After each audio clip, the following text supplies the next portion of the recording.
Don, I'm not a globetard. I'm open-minded to it until I could see somebody prove. I'm gonna assume the Earth is flat because it looks flat. Yeah, yeah. But No, what's your opinion on the Trinity? What's your explanation for that? And do you think two questions? Like one, how do you describe the Trinity? And two, do you think that Jesus is God? yeah, no, I don't believe in the Trinity, and I don't. So here's the thing: God is a person, right? We have a Creator, an Almighty, the Father. He created all things. His name is Yahweh, right? In Islam, you refer to him as Allah, but Allah, I believe, is just Arabic for God. So it's like calling him God, right? So that's not his name. Do in Islam does God have a name? No, just Allah. Just Okay. God. All right. So in the Bible, right, in the book of Exodus, which is a part of the Torah, which I believe Muslims and Islam recognize as, a accurately preserved portion of the scriptures. I think Muslims particularly have a problem with the New Testament, but they don't I haven't heard them criticize the Old Testament that much. So as far as I'm aware, they acknowledge the writings of Moses. Have you heard anything otherwise to that? I think that's correct, but there's a lot of criticism in the Quran about the way that Jews conduct business and credit, especially like credit and interest, all that's haram, and everything in the Kabbalah and the Talmud, like all the mysticism and stuff, that's completely haram. But Yeah, it's interesting. I don't. What have you heard about the Jews and how they conduct interest? Like they charge interest. well, if you look into the Talmud, or if you even look in the Kabbalah, there's some verses where they talk about it's not a sin to lie to goy. Like they don't think that you can lie to goy because they're the chosen people and they see others as the. That's all nonsense. You know this, right? Yo. What up, Donna? You can hear me good? Yeah, I can hear you good, brother. How you doing, my man? Doing good. Long time no see or talk. Yeah, long time, bro. Long time. How you been, man? I'm good. I've been traveling a lot and just like working hard. I have a fire video in the works right now, and then I'm gonna be traveling more. But grind don't stop. How you Fire been? video like old school SNEAKO, like in the terms of like you out in the streets with a DSLR. Not out in the streets, but yeah, there's some out in the street stuff. But it's a commentary that I just wrote. I had a fire new video too. If you like the old SNEAKO, it's called Rat Race. I put it on Twitter. Okay, I'll check it out. Yeah, you'll like Man. Yeah, man. So yeah, there's been a lot of evolution since we last spoke. Yeah, you're a Pharisee now. Apparently that's what they calling me because I preach keeping the commandments and all that. But yeah, and now you are a Muslim. I am, yeah. Okay, all right. So talk to me. I've seen you had a number of conversations with Muslims about your conversion. Have you had any? Oh, didn't you? Well, I suppose you had a conversation with Gideon. No. Yeah, with Gideon and a lot of other Christians like Nick Fuentes, and there's been I've been seeing a lot of debates, and there's been a lot of all the religious people are reacting to this stuff. So I'm in tune. I've been having a lot of conversation with people.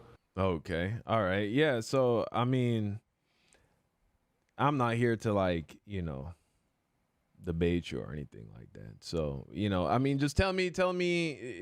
I think that I have a different perspective than most Christians. So what was the thing that? Because I remember at one point we had spoke. You were considering getting into Catholicism. Yeah, I mean, I grew up Catholic. I was baptized. I almost got confirmed. Went there a long time in Catholic church, catechism, all that stuff. But I think I had a similar conclusion to you, and I'm not sure. I don't want to put words in your mouth, but things like the Trinity never really made sense to me, and I just couldn't see anybody. Even to this day, like I've spoken with like Zerka, so many Christians, and nobody has the right or has an agreeable perspective on the Trinity to other Christians. Like people can't really decide. Like what kind of drove me away from that is a lot of things in Catholicism, I would say, but the Trinity is a big one. Like I don't believe in worshiping a man, and I know that Christians also say that Jesus is King, Jesus is God, But in the Bible, Jesus prayed to God. So it's like, why am I going to pray to a guy that was praying to God? I just wanted to pray to God. And I see Islam as the only actual monotheistic religion. Yeah, the doctrine of the Trinity. As you know, I don't agree with the doctrine of the Trinity as I've continued to study the Word of God. And it's really a deep conversation in regards to, following who Jesus is from the moment he was brought forth from the Father, right? Jesus didn't start off as a human being, like we would really have to have, like, I think, a longer depth conversation just in private for me to break down the word is ontology, which is like, what is Jesus? What is he made of prior to his incarnation as a man? Who is he now? What is his role? What's his relationship with the Creator, the Father, and all that? But that's some we can talk about off stream because it goes deep. But I But understand. that's why it wasn't that hard of to convert to Islam, because Islam actually like follows a lot of the stuff that I already grew up with in Catholicism. For example, like the most respected woman in the Quran is Maryam, or Mary, Jesus's mother. She's she's mentioned the most in the Quran. And same thing with Jesus. Like, it makes sense to me that he was a prophet and not the final prophet. Muhammad, peace be upon him, was the final prophet, but Jesus was a prophet and he was delivering God's message. But there were things that were misinterpreted from Christians. And I think Islam corrects a lot of that stuff. So it's like most of the stuff I already believed in and grew up with. It seems like Islam was just the final answer. Interesting. Yeah, I mean, like I said, brother, I didn't like. I'm not trying to like debate you on anything. I think a lot of this stuff, really, all that a man can do, I believe, is present you with an argument, and then it's up to you on your own time to like evaluate the argument and like take the various points into consideration. So, okay, I hear you. But yeah, I mean, how about this? I mean, we can go into flat Earth. We can go into flat Earth right now, or we can continue down this road. Which road do you want to go down? I just want to talk to young Don. It's been a while. Whatever you want to talk about. I'm an open book. Okay, it's been a while. All right. Give me your rundown, your understanding of like what is the point. First of all, what is the point of Islam to you? What do you think is the point of Islam? What's the end goal? The end goal is to make it into heaven. And I think the word, I don't want to say miscorrect. I think it's jannah. So just everything that you do, we believe that everything you do on earth is, in a sense, delayed gratification in order to be in eternal paradise, which is heaven. So that means doing a lot of things that humans don't naturally want to do when it comes to your first desire or pleasure. For example, you need to wait until marriage, and you're not supposed to put alcohol into your body. You're not supposed to put anything negative into your body. You're supposed to pray 5 times a day, even when it's difficult. You have to fast even when it's difficult, because a lot of things that we do enjoy, like it's nice. It feels good to eat a lot of food. It feels good to eat when you want to eat. And like first thing you want to do in the morning is drink water. But Ramadan exists so that you can appreciate food more and you appreciate water more. And the ultimate goal is to have to worship Allah, is to worship God while we're here, because he created everything. And we're going to be judged on the final day, on the day of judgment. Our actions are going to be judged. And you want to do what is right while we're here, because you can't take wealth with you. You can't take anything else with you. The only thing that you have with you when you die is your soul. And so how intact can you keep your soul before you die? And the way to do that is to not involve yourself in worldly pleasures and be a good person. Give money away. You want to give 2.5% of your money to charity. You want to respect people and just overall be a good person. Yeah. I mean, a lot of that stuff is, it sounds very honorable, sounds very noble, and I don't have a problem with any of that stuff. In fact, many of these kinds of behaviors are encouraged by God through the scriptures. But if I may, can I give you my understanding of what Jesus was like pitching, like to understand? So so the end goal is you go to heaven. It sounds like, right? And I imagine you go to heaven in some kind of like a spiritual disembodied form. Is that your understanding? I don't know exactly what I haven't finished the Quran, but from my understanding, it's like Muslims, we don't really think that we can conceptualize a lot of these things. Like we don't think that it's important to conceptualize God because we are not capable of understanding exactly what God is. Like you're not supposed to draw him. You're not supposed to draw Muhammad, peace be upon him, or any of the prophets. You're just supposed to be as good as you can here, and then you see eternal paradise. I'm not sure exactly how it's described, but from what I understand, the rest of Islam, it's not even worth trying to conceptualize. So we don't know exactly what it will look like or be like, but it will be eternal paradise. Okay. So, all right. Let's incorporate a little bit of flat Earth into the conversation because I think this can help a lot. So I saw your conversation with Sheikh Usman. Yeah. He doesn't believe in flat Earth. No. Clearly, he believes the Quran doesn't preach flat Earth, but you believe in flat Earth. I don't know if I believe in flat Earth, but I haven't seen it around, and there are some disagreements with Muslims about that. I would say I've spoken to some other sheikhs in different masjids, and mostly it doesn't say anything specifically about flat Earth. But from what I understand, it's not anything. It's like the Quran doesn't really specify that. So there's some passages that say like the Earth is spread thin like a rug or like a carpet. Yeah. But it's you can't take a lot of this stuff from the Quran literally. In English because it's written in Arabic. So they encourage me to not take everything literally and learn from a scholar. They don't want you to read the Quran and then misinterpret a lot of time. For example, like there's some passages where it says, where some people can misinterpret and think that God has two right hands, but we can't conceptualize God. So a lot of it is metaphorical in the Quran. A lot of it, you're not supposed to be able to translate literally. A lot of it is metaphorical like a song. Interesting. Yeah, I mean, I'm not an expert in the Quran, but okay. So me personally, I believe that we live in a firmament cosmology. I don't believe we live on a spinning ball, brother. I'll be honest with you.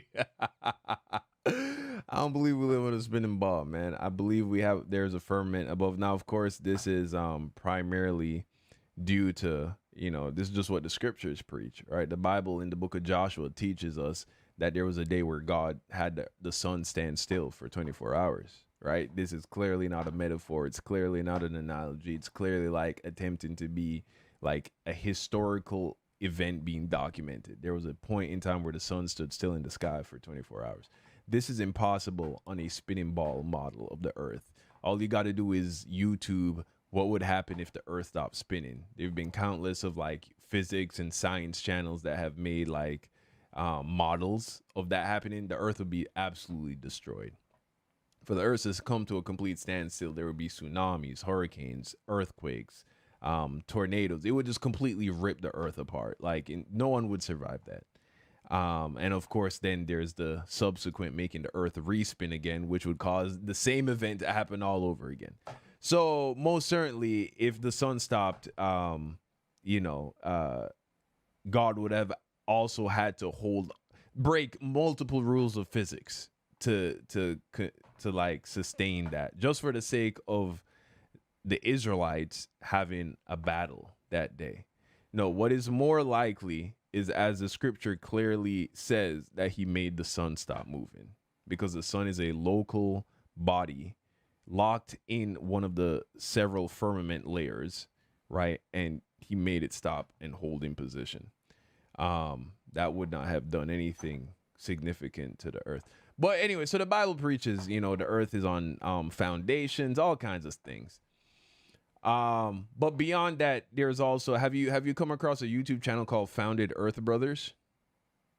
No, I haven't been that deep in flat Earth. Bro, you gotta look into it, bro. You gotta look into it. There's a reason why. Here's the thing: if your mind is open enough to it, I mean, I've heard you speak on various like things that most people are just going to be, you know, they're just not. They're you know all the things, bro. You know all the things that the the booster shots, the what's going on with children, with people in positions of power and all that. You're aware of these things, so you have a mind that is open enough to receiving this information, even though it goes against the mainstream narrative. I want you to go check out Founded Earth Brothers, the YouTube channel, and just look at their most viewed video. It's a several hour long NASA compilation fail. Okay. Yeah. Yeah, there's a lot of guys that I like. Owen Benjamin talks a lot about flat Earth. Zerka talks a lot about it. I do have a question. I saw this video on Instagram. This girl's like, maybe we should live here. It's like this video of Iceland, and it's like the sun doesn't set there in the summer. You know, it's sunny. It's like completely bright out at midnight, 1 a.m., 2 a.m. It's bright 24 hours. I'm wondering how, like, what's the explanation for that? If the Earth is flat, then how come there's certain places when that's further from the equator where the sun doesn't set like it does in the middle of Earth? Well, I mean, if you go to a YouTube channel like Eric Dubay, that's ERIC space DUBAY, Eric Dubay. He has videos that covers topics like that. Essentially, the simplified answer is that if you were to imagine the Earth being some kind of a spherical, not spherical, like a circular plane, like a plate, the sun does not follow the same path year round. Like the diameter or the radius of the circle that the sun makes over the plane of the Earth, it gets smaller and it expands as the year goes on. This is how we get the various seasons. So I'm sure that has something to do with Iceland being close to the center of the plane of the Earth. And then this is probably during, the time of the year where the sun's circular path is the smallest. And so it never leaves the vicinity of Iceland for any for any significant period of time. But I'm sure that's not a year-round thing. You know what I'm saying? No, it's not a year-round thing. Exactly. Yeah, I'm open-minded to it. I mean, I've never seen the Earth curve. It looks pretty flat to me. So let me ask you something. Have you ever seen the flat part of a ball? No. Exactly. Right? Every single point on a sphere is curving away from the previous point. So the fact that you can observe tens of miles of horizon, flat horizon, that tells you. That alone tells you. Do you know what NASA means? I don't want to get this wrong, but do you know what NASA means in Hebrew? Yeah, Nasha, right? It means deception. Deception. And in there's another language, I think it might be Hindi. NASA means some other evil dark thing. I can't remember right now. But yeah, bro, it's all lies, bro. Go and look at the NASA compilation by Founded Earth Brothers. That will tell you everything you need to know. It's maybe Elon Musk was trying to tell us space. Elon is a part of it, bro. Space isn't real. No, brother, he's a part of it. He's telling people he's putting things on Mars, bro. He's a part of the lie. Oh, Mars isn't real. No, not the planet. It's a star. It's a wandering star in the firmament. But yeah, this idea that here's the thing. What a missed opportunity, huh? Put a GoPro on the spaceship and point it back to Earth. Since he's sending it, forget the moon. He sent this thing all the way to Mars. Just put a little camera on the back, turn it to Earth so we can see it go from where it launched from all the way to the upper atmospheres of the globe, all the way out past, the Earth's orbit, so we could just see the Earth, a time lapse of the Earth getting smaller and smaller and smaller till we see our little circle ball. What a missed opportunity. Would have cost him like $100. Wow. Crazy how you can do that. Don, I'm not a globetard. I'm open-minded to it until I could see somebody prove. I'm gonna assume the Earth is flat because it looks flat. Yeah. Yeah. But No. what's your opinion on the Trinity? What's your explanation for that? And do you think, two questions, like one, how do you describe the Trinity? And two, do you think that Jesus is God? Yeah, no, I don't believe in the Trinity, and I don't. So here's the thing: God is a person, right? We have a Creator, an Almighty, the Father. He created all things. His name is Yahweh, right? In Islam, you refer to him as Allah, but Allah, I believe, is just Arabic for God. So it's like Yeah. calling him God, right?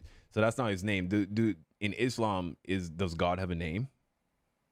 No, just Allah. Just means Okay. God. All right. So in the Bible, right, in the book of Exodus, which is a part of the Torah, which I believe Muslims and Islam recognize as, a accurately preserved portion of the scriptures. I think Muslims particularly have a problem with the New Testament, but I haven't heard them criticize the Old Testament that much. So as far as I'm aware, they acknowledge the writings of Moses. Have you heard anything otherwise to that? I think that's correct, but there's a lot of criticism in the Quran about the way that Jews conduct business and credit, especially like credit and interest, all that's haram, everything in the Kabbalah and the Talmud, like all the mysticism and stuff, that's completely haram. But Yeah, it's interesting. I don't. What have you heard about the Jews and how they conduct interest? Like they charge interest. well, if you look into the Talmud, or if you even look in the Kabbalah, there's a lot of there's some verses where they talk about it's not a sin to lie to goy. Like they don't think that you can lie to goy because they're the chosen people and they see others as That's the, all the nonsense. You know this, right? You know yeah, that none of that is well, scripture, right? none of that is scripture. A lot of No. this is stuff that like isn't really, it's hard to find. Like you could just Mm. find quotes, but like apparently it's just shared between rabbis and stuff. Yeah, so all of that, again, this is so if you read the Gospels, right? Matthew, Mark, Luke, and John, the first four books of the Bible, these are the books that document the life, the ministry of Jesus, right? Or Yeshua. Uh, Yeshua or Jesus was very much against. The people he fought against the most were the Jewish rabbis at the time, the Pharisees. They were called Pharisees, right? Now, people call me a Pharisee. People don't know what Pharisees are, right? Jesus condemned the Pharisees because they were not keeping the commandments. They were not preaching the commandments of God, but instead they came up with their own rules, their own sense of right and wrong that was inspired by the commandments of God. And this is no different than what we see in, a lot of modern day Christianity as well. But we also see the same thing in Islam, right? Taking the commandments of God and changing it, building upon it, tweaking things. For instance, in Islam, you guys have a Sabbath, right? Um, I wouldn't say Sabbath, no. Okay, I thought in Islam they had a Friday Sabbath. Is that a thing? No, no. I mean, on Friday, men are required to go to the masjid and pray Juma, but there's no Sabbath. That Okay. I'm new, so I don't. I'm about to Google it right now, but I don't think so. Okay. All right. Well, anyway. Yeah. So the Trinity, yeah, brother. I don't agree with the doctrine Yeah, of the no. It Trinity. says the Quran states that since the Sabbath was only for Jews, Muslim replaced Sabbath rest with Juma. So yeah, it's just Juma prayer. Okay. All right. Yeah. So again, the Father gave us the Sabbath. There's a reason we have a 7-day week, right? This is something you don't find anywhere else but in the Bible, right? In the Torah, the establishment of a 7-day week. There's a reason why the whole world operates under this system, and it's because it was what was established with the first people, and so of course this carried on into every culture that came after Adam and Eve.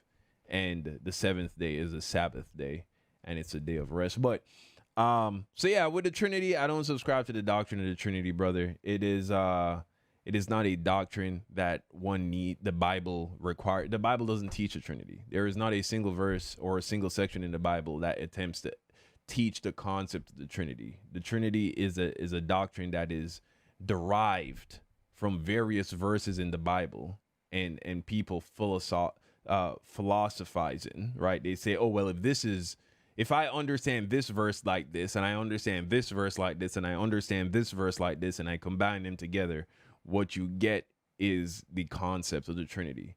But you can't find a single verse where Jesus or any of the apostles or the apostle Paul attempts to teach the concept of Yahweh being a being consistent of three different persons. And so, yeah, you don't So you need. believe in one God? Yeah, I believe in one. You I believe believe in the Father, Yahweh. He's the creator. Now, one God, one yeah, creator. Do you believe Jesus was God? no, right? So here's the thing: the word God, as established in the religion of Christianity, right, or in the religion of following Yahweh. This at one point was, the religion of the Israelites, which now gets conflated with modern day Judaism, but they are not the same at all. And then now the modern religion of Christianity, which in my opinion has deviated incredibly from the true path, the true way that was taught by Jesus and the prophets that came before him, right?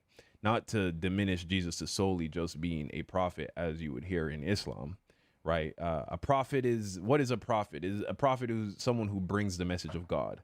A messenger. Right. So Jesus was a prophet in the sense of that was one of the titles that he bore, but he wore many hats, right? He is also going to be the king of the coming kingdom of God that will descend through this is why I brought up the flat earth stuff, because it is an integral part to the concept of what is the end game for Christianity. We were talking about what the end game is for Islam. The end game for Christianity is that God will descend with his son and a city. Imagine a city the size of multiple states, right? More wondrous than any city you've ever been to, right? Descending out of the sky. This is what the Bible tells us we will see, right? How is that possible in a globe earth model in a vacuum of space? It's not possible. It's stupid, right? But What type of Christian do you consider yourself now? I don't even wear that title anymore. You're not a Christian. They've kicked me out of the club. They don't call me a Christian no more, because the Trinity is a part of their religious doctrine, and I don't care. I was never in it for the group. I was just trying to find the truth, and the truth is in the Bible. It's in Yeshua, and it's in his Father. But I don't care about the title. I don't care about the group. So yeah, I just believe. It sounds like you're very close to Islam. I don't think so at all. Here's why. Because in Islam, you believe you're going to heaven. I do not believe you go to heaven. You will never see heaven, right? The kingdom, a city being built by God himself, will descend through the firmament that is above us, and land on earth.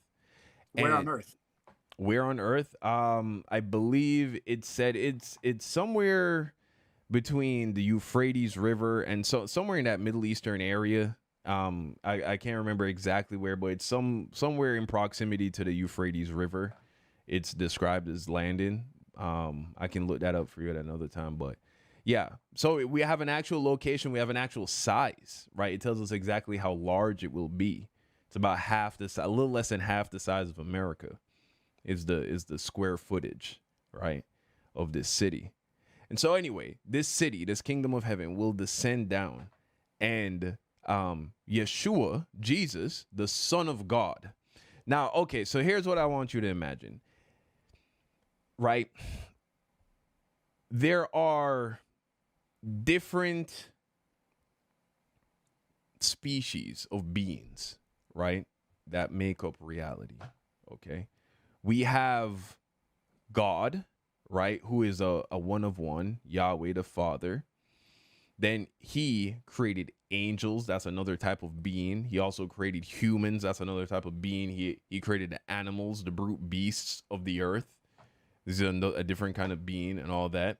Well, he begat a son, Yeshua, the only other being, the only other person who is like the Father, identical to the Father in his, I suppose you can say his makeup, right?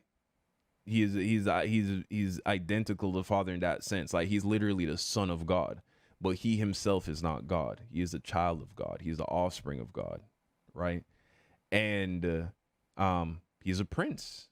essentially, right? The Father, God, He is the King. You still there, or did you freeze on me? Oh, wait. Did you freeze on me? I don't know what just happened.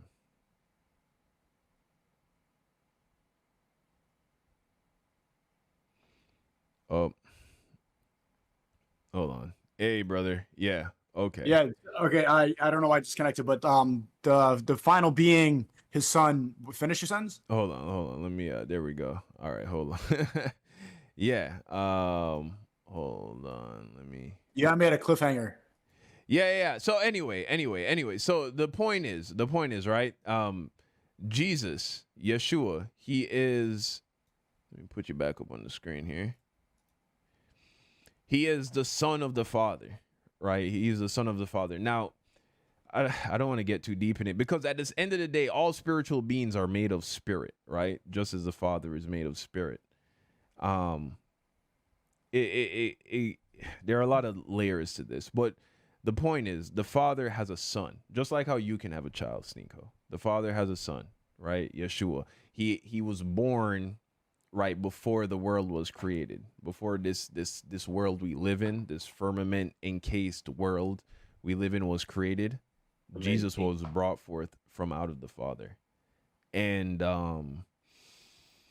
at some point the Father sends his son Yeshua to earth and is incarnated in the form of a human being, and he is obedient unto death, right? Never sinning, qualifying himself to become the high priest of the earth, right? So he becomes an eternal high priest, obedient unto death, the firstborn of the resurrection. So Jesus is resurrected, brought back from the dead, and he is now in the form of, he now has a spirit body once again. So he had a spirit body in heaven. He takes on the body of a human. He is resurrected back into having a spirit body, but still in the form of a human being, right? And so now he can go back to heaven and dwell in the presence of the Father. The Bible tells us that a human being, right? Flesh and blood cannot inherit the kingdom of God. A human cannot look upon the face of the Father and live, right? So in order for Jesus to go back in the presence of the Father, as the angels are able to be in the presence of the Father and look upon his face, he needed to reassume a spirit body composition. This is what was achieved in his resurrection. And so ultimately, to gain access to the coming kingdom of God that is coming through the firmament down from heaven, you must also receive a body like Jesus has. So the question is, how do you receive this body, right? Jesus has to resurrect you. He is the one who has been given the authority to decide who will and who will not be resurrected into this immortal spiritual body. And so that is who we place our hope, our trust, our faith in to be resurrected into immortality. It is in Jesus, who has been given the authority from God, the Father, to do this. And so that's why I put my faith in Jesus. And that's why I trust the teachings of Jesus, the instructions of Jesus. He tells you specifically what you need to do in order to qualify for this immortal body, for this eternal life, right? And that is to obey him, to do what he says, because he was given the everything he taught came directly from the Father. Jesus did not speak of in his own self. He didn't say, all right, so here's what you do to receive immortal life. He transmitted the message from God, the Father. So when you listen to Jesus, it is the same as listening to God. Why? Because Jesus carried the message of God, but he himself was not claiming to be Yahweh. No. Okay. Mm-hmm. It sounds like that conclusion that you came to is pretty similar to how I converted to Islam, but we'll see. We'll see where this goes. I'm very surprised you took this this path and you don't even call yourself a Christian anymore. Yeah. I mean, it's that word has lost all meaning. in my opinion, compared to when it was used. It was only mentioned a couple times, 2 times in the Bible, right? But that word, it means nothing these days, and so it's neither here nor there for me. Um, yeah, brother. I mean, listen, man. Again, if you heard what I just said, like Islam goes against a lot of these concepts. For me, really, brother, though, the flat Earth, I think, is the key.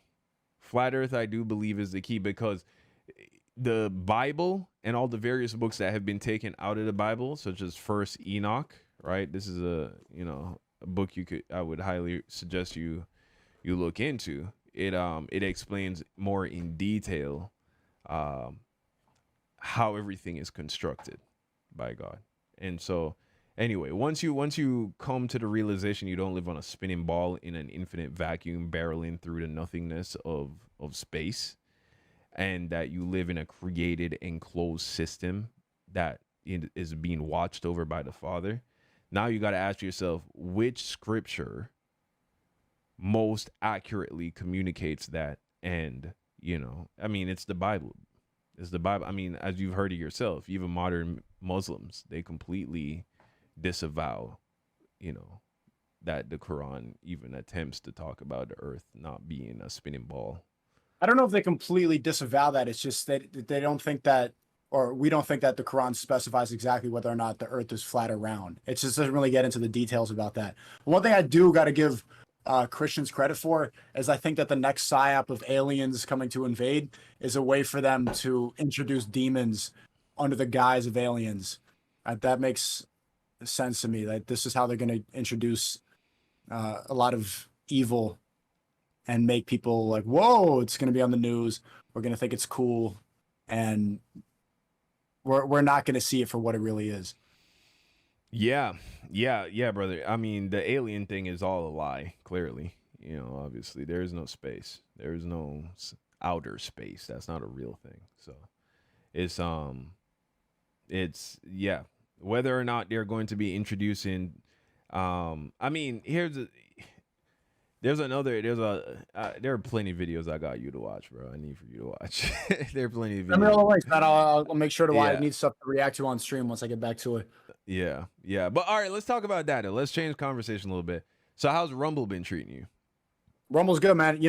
I've been streaming on Rumble longer than YouTube. I think when you came to my apartment in Brooklyn, I was like maybe 3 months into streaming on YouTube. I only streamed for like 5 or 6 before I got banned. I've been on Rumble for 8 months now. I think over 8 months. Isn't it crazy to think that I've been a Rumble streamer longer than a YouTube streamer?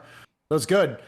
There's a chance that I could get right now I'm in the process of trying to get my YouTube channels back because they reversed the election misinformation policy in 2020, saying that, I don't want to say it exactly in case it's whatever, but you weren't allowed to insinuate that certain politicians might have had the election rigged against them in 2020, and I did. And that was one of my strikes. But they removed that policy.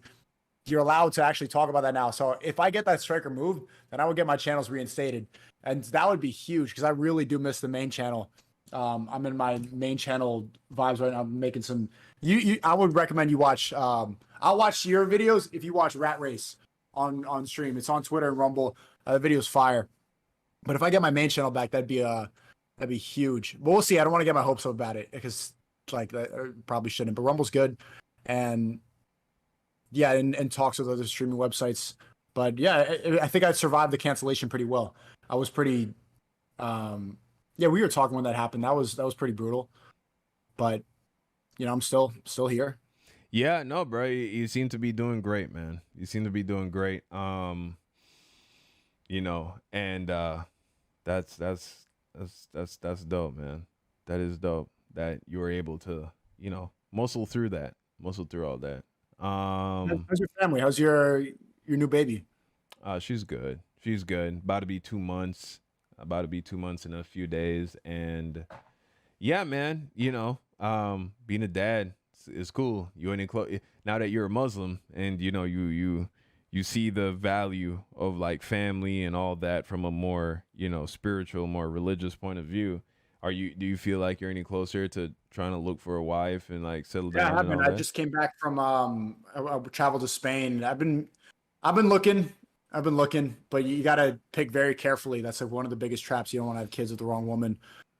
So I do kind of miss the, yeah, I quit drinking too, but sober almost completely for like over almost 2 months now. Oh, wow. And do miss it. I'm not gonna lie. Thinking back to Brooklyn, like when we had a couple drinks, it's Mm-hmm. still it's I can't lie. It's after a long day, a glass of wine or something like that. But Yeah. Hey a lot man, of here's more the thing: mental if you're a fatigue. Christian, you can drink, bro. You said no when you came to Brooklyn, though. You said that in the Bible, you weren't allowed to drink. I mean, I'm. If I had said that, I still had a lot to learn. If I, Okay, you're yeah, drinking again. yeah. So that's again. Here's the problem. So in the Bible, through the prophet Moses, right? God tells us exactly how to live righteously. He gives us instructions for how to live righteously. It's called the Torah, right?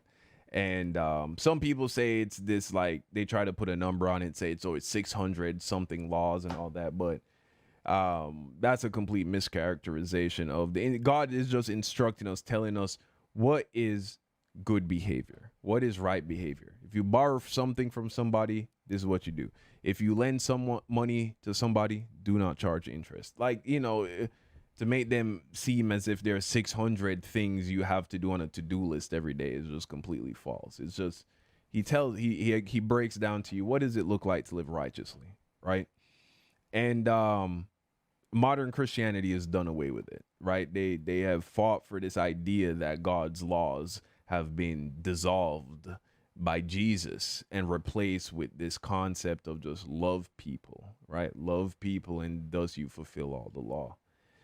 And in doing that, because I believe that humans are designed with, the same moral compass that God has, right? We realize, there's got to be something more. There's got to be more to this living righteously, living right in the sight of God.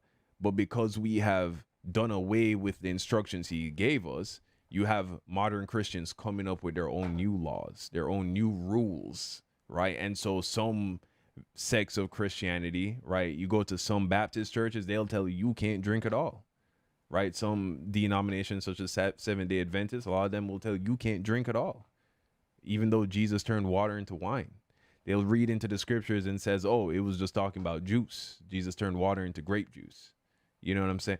And so, no, Jesus turned water into wine. There is nothing. He was accused of being a wine bibber. They wouldn't, which is basically a drunk. They would never accuse Jesus of being a wine bibber if he was drinking grape juice all the time.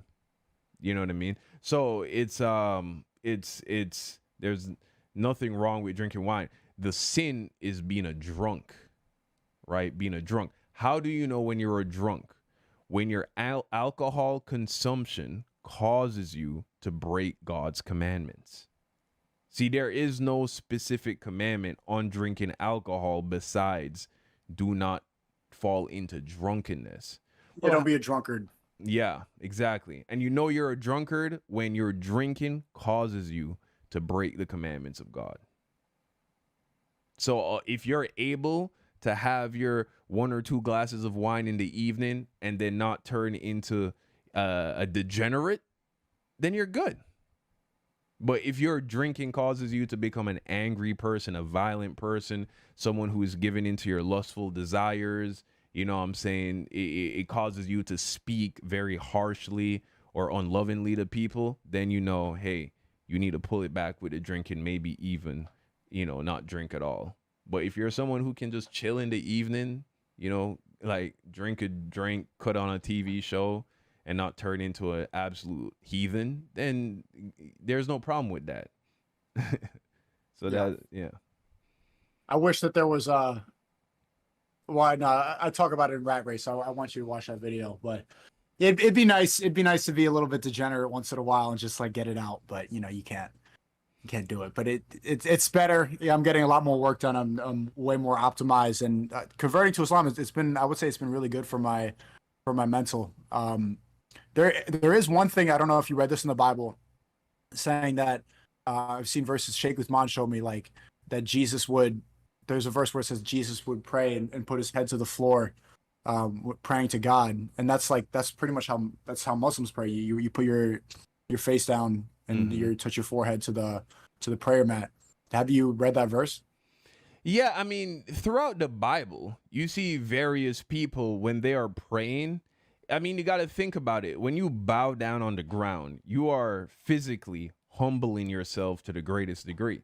And so we see examples of Moses, King David, various people from the Bible, Elijah praying in this prone position. It's not, Why don't they feel like that in church? I don't know. I mean, in some churches, they do get down on their knees, right? They get down on their knees on the pews, like in Catholic churches in particular. I've been to. Yeah, but you're not on the floor. Like you get in the pew kind of, but you're still standing like this. But it's not on the actual floor. It seems if most people could admit that that's the strongest form of submission. If you're going to submit to anything, it should be to God. I'm confused about that. It didn't make sense to me. Like why you just stand, sit, kind of kneel on the thing, but I seems mean, like I pray. do you think, I do everything, bro. I'll pray. I'll just be walking somewhere and do a little quick prayer in my head, or I could be in my closet, in my walk-in closet, door closed. I'll be on the floor, forehead to the ground, praying to God. It's like that's the thing. It's not a commandment in terms of the position you take when you're praying. But when you realize that you are praying to your creator who is sitting above you in his throne in heaven, getting down on your hands and knees, it feels like a very, appropriate position to take when coming before the Almighty. And so, there's no that's how we command. pray? Yeah, I mean, yeah, but here's the thing. At the end of the day, what matters is, the genuineness of your prayer and, your relationship with God. See, it doesn't matter if you get on the floor and put your head to the floor if you're not having a genuine conversation with the creator. You know what I mean? So that's really what we care about. But I think it's a good thing. I think it's a good thing to pray, in that prone position because it makes you very humble, but you're not always in a place to do that. You see, here's the difference though between like maybe you might have been in airports and seen Muslims doing that. I don't know if you've ever Yeah. seen that. Yeah, they even in the Arab world, they even have sections where you can go and pray off to the side in an airport, like prayer room specifically. Yeah, see, what something Jesus or preached against is praying in a public fashion, praying in a way for people to see that you're praying. So here, there are a lot of Christians who will get down in their hands and knees and pray privately in their bedroom or in their closet. You know what I'm saying? But who you making a show for? If God is all knowing and can No, hear your. Muslims don't. We don't make it a show. It's just that when you're out or you're working or you're in a place where you can't find a private place available, Mhm. then yeah, then you do it in public. Like you'll see people working at halal restaurants and they'll put the prayer mat next to their food cart, for example. But that's only because of out of proximity, and there's nothing else available. So that's a good exception to the rule. If you have no private place, then it's better to pray than not pray. But obviously, it's not like there's no part in the Quran where it says you're putting on a show. I hear you. I feel you. So, okay, in Islam, you have to pray in that position. You can't just be like sitting in your chair and you just in your head real quick do a prayer to God, like just speak in your, with your internal voice to God. They make exceptions too. If you're like an old man or you're disabled, then you could sit in a chair if you can actually get to the floor. But that's what you're supposed to do.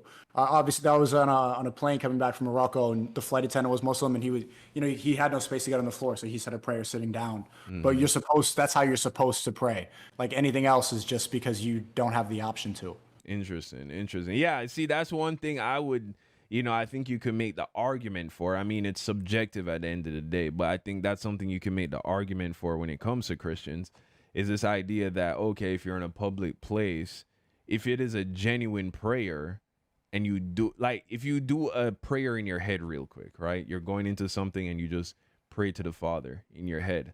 That is the most genuine form of prayer where nobody else knows you're doing it. Not like the only reason you're doing it is because you believe that he's listening.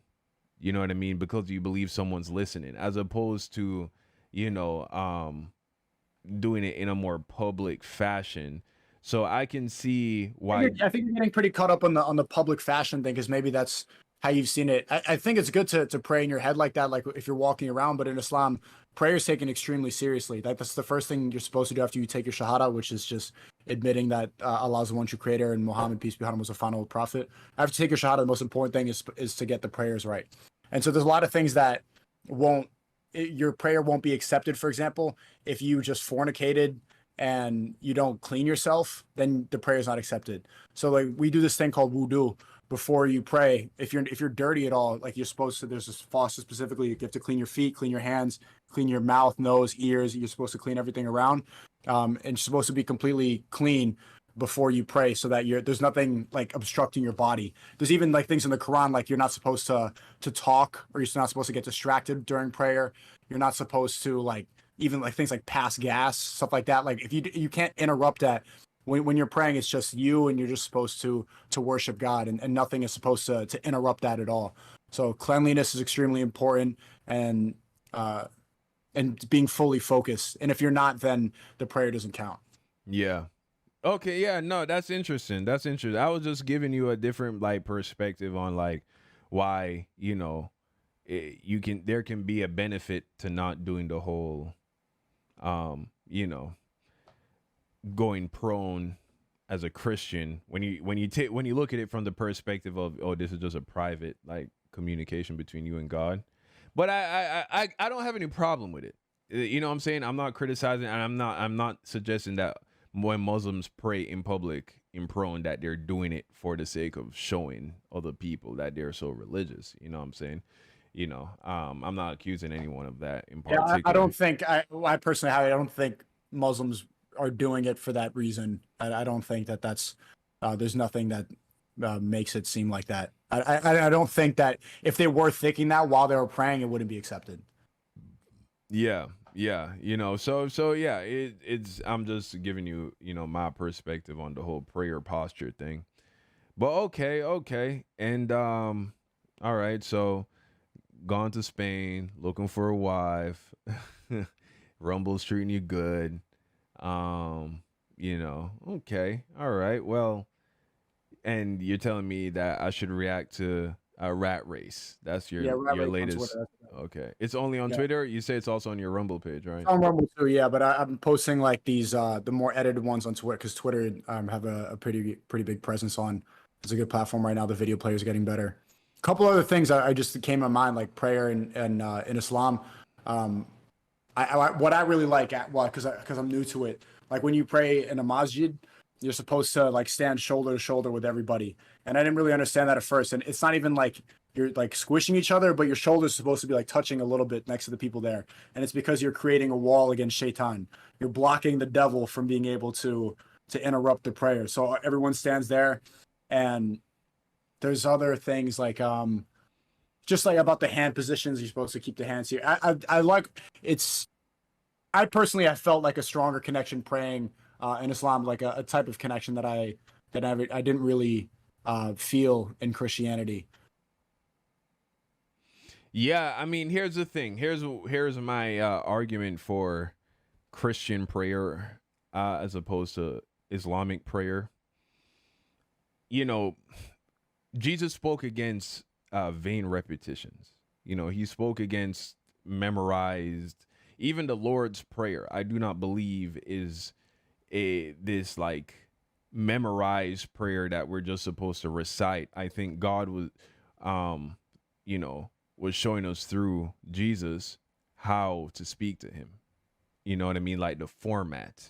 But I think what God wants is a genuine conversation, a genuine relationship, a genuine like it'd be like, imagine if every time you linked up with a homie, with a friend, or with a girl, and you just like said the same thing every time.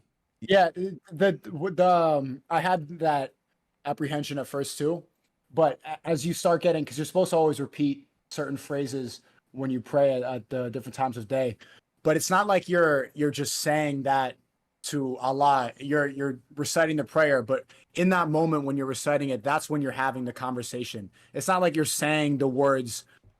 It's not like when you say the Our Father 10 times after the priest tells you to do that in confession.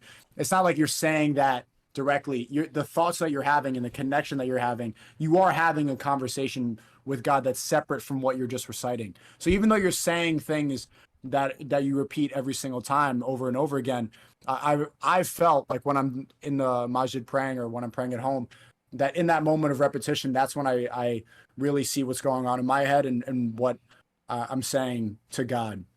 And what I resonate with more in Islam is when I was praying in Christianity, like when I was a kid, I would ask for a lot. I would be like, I want this, I want that, please give me this, please do that. And when I pray in Islam, and I don't know if this is correct, but it's more like I'm showing gratitude and more appreciative of what I have. And I don't feel the when I'm praying, I'm not asking. I'm not saying I want this. I'm grateful and I'm praying and I'm appreciative of the people around me and my loved ones and everything, and hoping that if I do the right things or when I do the right things, that everybody will be okay. So it's more just it's more gratitude in the prayer for me. Yeah, and look, I think that's a good thing. I think it's good that you're expressing more gratitude when you come to talk to the Father, to talk to the Creator. You know what I mean? It's good to be thankful. But at the same time, Jesus said that the greatest in the kingdom of heaven will be are the ones who are the most humble. And there is nothing, in my opinion, more humble than taking that position of I can't get this thing without God. There's this thing that I need. And so, like, I don't think I understand the sentiment, and I don't think it's just like unique to Islam. I think there are Christians who feel the same way, who, as they mature in their spiritual walk, they go from just treating God like Santa Claus, I suppose you could say, and Yeah, more.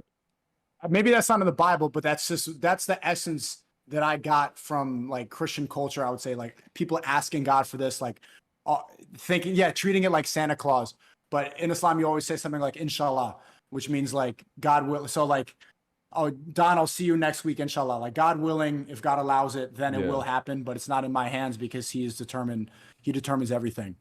So it's more accepting of that everything is the way it is and we don't have ultimate control. So if God allows it, then it will happen. That's what that means, inshallah. So it's more I feel more acceptance with reality. Whereas when I was I'm not sure if this is correct, but I was praying in Christianity, I'm like, I really want this and I want my good grades and please for if I'm good and God, I really want this. And I But what's wrong have, with that? What's wrong? What's wrong with asking God for things?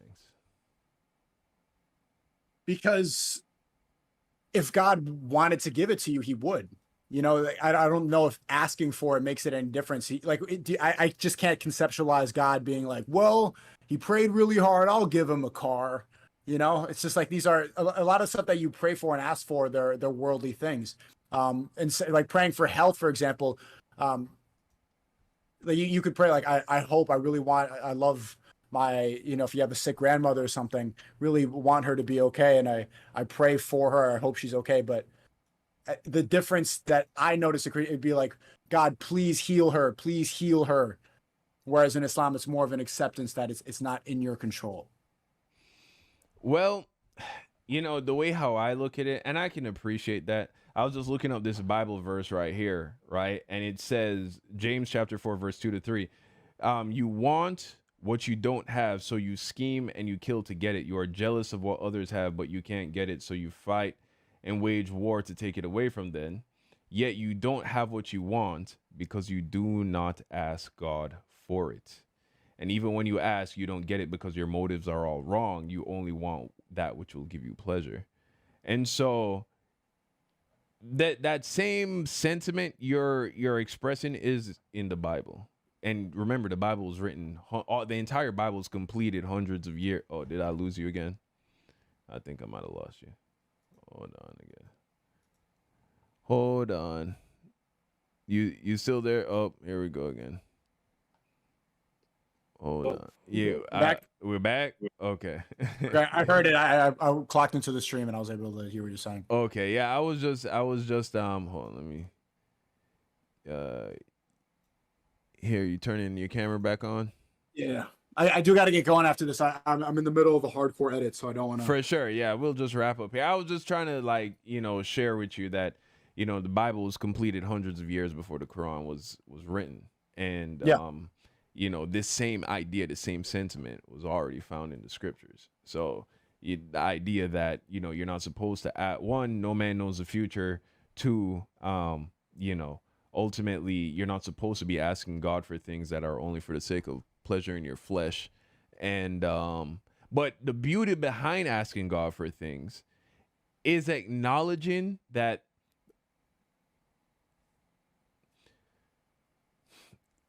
God doesn't cause bad things to happen, right? He like every time a baby gets cancer, God did not give that baby cancer. You know what I mean?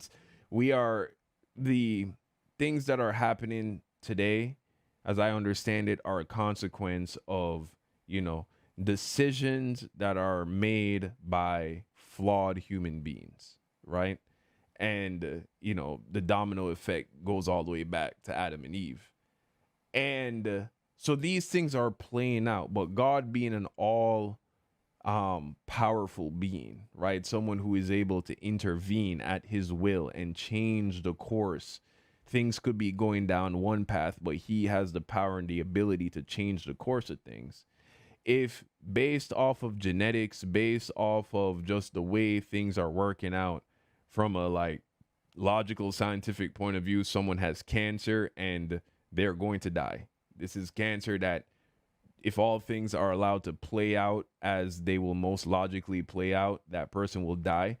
God has the ability to intervene and change that situation. And just like how you, when you become a father, you will have the ability to buy your kids whatever, right? But you're not just going to go out every day and just try and just buy them whatever they want. But if you have an obedient child who is a good child, right? He comes to you one day and just be like, hey, dad, there's this one thing I really want. You may be more inclined to be like, okay, I'll go get you that one thing that you really want. It's no different. You know what I'm saying? So you being an obedient child of God, keeping his commandments, walking the way he wants you to walk. And then one day someone you really love gets sick and the doctors are like, yeah, this is not looking good. And so you decide to fast and pray and you beg your father, your heavenly father, who you have a real relationship with, hey, father, things are looking real grim with so-and-so, but I need you to do, please, could you save this person? The father may shine his face upon you, right? And be like, you know what, my faithful and loving son, I got you. I'm gonna do this for you. And then through his spirit, he heals this person. That's a real thing. It reflects more of an actual relationship, realizing that the creator is a person just like you and I, and we are made in his image. You feel me? So that's the way how I see God. God is like us in a lot of ways. You know what I mean? So, but yeah. Yeah, it probably has to be, but we don't believe it's really worth conceptualizing too much. But even saying that, we still address God as he, so a masculine figure in the Quran. So there must be some correlation. But I don't think that we say that God created man in his image the way that Christians do in the Bible. Yeah, but yeah, brother. All right. Well, yeah, man. Thanks for so short notice, giving us your time and, catching up. We should definitely talk more about these things and in the future. And, we'll watch that video. We'll probably react to it tomorrow because I'll probably go to bed after this. But all right. Yeah. It's only 5 minutes. It's only 5 minutes. All right. I'll watch it right after we get off stream. It's fire, man. You're gonna like the camera work and everything, and like I edited it too. I think it's really good. But it's good to talk to you, man. I like the beard, looking very, very Muslim. Shut up. Beard like that. Shut up. Come on, man. Shut Hey, we'll talk up. Yeah, nah, brother. I'm saying I appreciate that, and yeah, it was great talking to you, brother. We gotta talk again soon. All right, talk soon, man. All right, bro. Peace out. Peace. Yeah, guys, let's check out SNEAKO's video.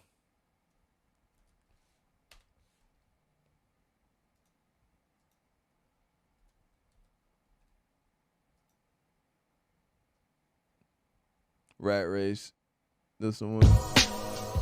Okay, here we go. Let's see what we got here.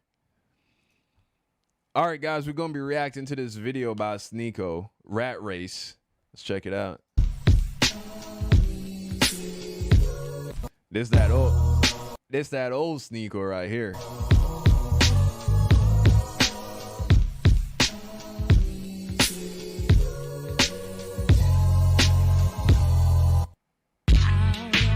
I'm spending the final days of my early 20s traveling the world trying to find the ideal place to raise a family. The original plan was keep being a degenerate until I'm 30 before kneeling on a prayer mat, but you can't procrastinate truth forever. You can't ignore how most 20-somethings are currently parading in the streets celebrating the deadliest sin with rainbows. Most of them don't even want to have children for illegitimate reasons ranging from climate change to feminism. And even though I probably won't buy a house in the middle of nowhere Spain, I see this search as the highest act of resistance. People throw the term selling out a lot, and I believe that if you accept a dead-end fucking job to pay your bills, you're selling out. Those conversations you have when you're 40 about what could have been, should have been. 10 years of making videos has defined most of my conscious life. Now I'm forced to create goals that are attainable for the next 10 years. I accomplished everything I had planned at 14. Right now is a defining moment in life where I could either coast off the dopamine of success, spending money on drugs and casual sex, or start from a new zero. You only live once, and no matter what rap lyrics will tell you, that doesn't mean getting hammered out of your mind every Friday. We both know the correct decision, but people need a constant reminder. These worldly temptations were outlined for 2 hours straight by a sheikh that I met in Madrid. In that masjid, he slowly explained in broken English and French how drugs, sex, and filth is fun, but more important than health, it's corrupting your soul. Of course I want to be a degenerate, enjoy the fruits of my labor. I fantasize all the time about a month directly after Ramadan called Haramadan, where you can just indulge in degeneracy for 30 days straight. But that temptation is strong, but the happiness is fleeting. The highest form of human achievement is inspiration. Clearly defining your purpose and working towards accomplishing it is the only way that men can escape suicide. Seeing people on TV making something out of their lives, while I'm filing reports for a corporation I despise, would kill me. It took me a decade to learn the very simple truth they cannot teach in school. The world is run by satanic billionaires, and as long as we're controlled, we're underneath their spell. Almost all people fit into one of two groups. One side will mutilate their children to fit a gender ideology, and the other gets vasectomies to have meaningless sex forever. But both sides don't realize they're conforming to ideas they would have never had by following God. Everyone is coping and adjusting to the evil that rules over us. There's enough resources for everyone to be happy. There's enough love, enough empathy, but greed corrupts the human spirit. Without greed, we have everything we need. Greed has 0.1% of the population in a chokehold that 99.9% can't even comprehend. Today marks a decade since I started my YouTube channel called SNEAKO, and it's because of that greed that I don't have my channel to celebrate it. The greed that has the pharmaceutical companies keeping us sick. That greed that rigs elections so they maintain control. Those 10 years define an internal struggle that every person can relate to. Visually, it's defined by a rat in a maze.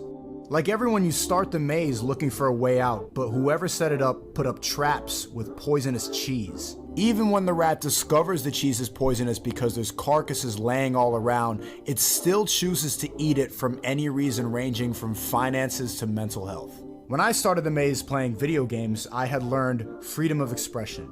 In that time of life where you're free from responsibility but held back by fear of judgment. Just insecure enough to find your voice in secret. Then adolescence hit and set the existential dread that defines most people. What are you going to do for the rest of your life? How much of my true self can I compromise to pay the bills and simultaneously maintain sanity? This is where most people choose the comfort zone in life. When the rat decides to eat the cheese because it tastes good enough to ignore the poison. Then my early 20s was a spiritual battle that forced me to ask a question that we've all had to answer. How do I find happiness now that I'm aware of this maze? The rat's not supposed to know where it really is. The maze doesn't even have an exit. It was designed purely for someone's entertainment. Now the rat can frantically run around forever or die slowly nibbling the cheese. The rat can go back to the entrance, but there's no way out. The only actual way to get out is mentally.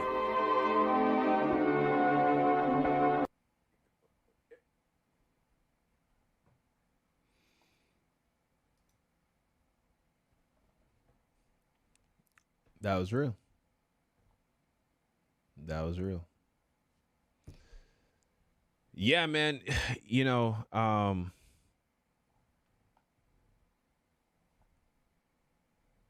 like the direction that SNEAKO's going in personally. You know, I know a lot of people are upset about the fact that he's a Muslim now and all that. But at the end of the day, he's a, you know, a free thinking man who needs an opportunity to explore these things, you know, completely. And um you know, I think he's a genuine person looking for truth. I mean, everybody, the path is messy for most people. It most certainly is messy for me. So I don't, you know, just continue to share things with him. And ultimately, you know, we, all we can do is plant the seed and God waters it and grows the plant. But, you know, I think, you know, SNEAKO is a genuine person trying to really get to the bottom of things. You know what I'm saying? So I think he has good intentions. Okay. Well, that was a dope video. Very, very, you know, old SNEAKO-esque. Very you know, artistic.